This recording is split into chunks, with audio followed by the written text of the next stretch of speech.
पहिल्यांदा तर आपण हे लक्षात घेतलं पाहिजे की या संदर्भात हा काही शासनाचा निर्णय नाहीये. या संदर्भात काही तक्रारी झाल्या होत्या, त्याच्यावर मुंबई हायकोर्टमध्ये एक पिटिशन झाली. त्या पिटिशनमध्ये मुंबई हायकोर्टाने एक हाय पॉवर कमिटी तयार केली.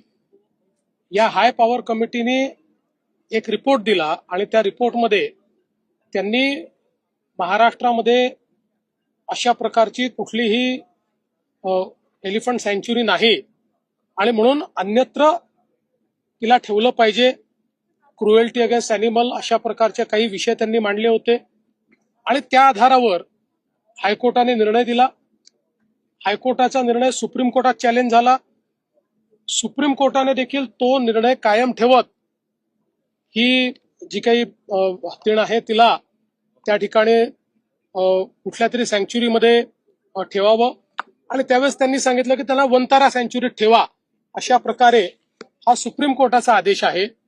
त्यामुळे या संदर्भात शासनाची थेट कुठलीही भूमिका नाही, पण शेवटी समाजामध्ये त्या संदर्भातला एक रोष आहे आणि विशेषतः जे भाविक आहेत त्या भाविकांच्या मनामध्ये ही भावना आहे की आम्ही तिची पूजा करायचो, आम्हाला त्या ठिकाणी नांदणी मठामध्ये किंवा त्या परिसरामध्येच त्यांचं अस्तित्व हवं आहे.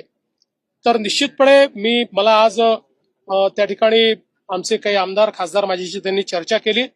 मी या संदर्भात एक मंगळवारी बैठक लावलेली आहे आणि या बैठकीमध्ये लिगल ऑप्शन्स काय आहेत, कारण सुप्रीम कोर्टाचा निर्णय आल्यानंतर आपल्याला माहिती आहे की सुप्रीम कोर्टाच्या वर आपण नाही आहोत.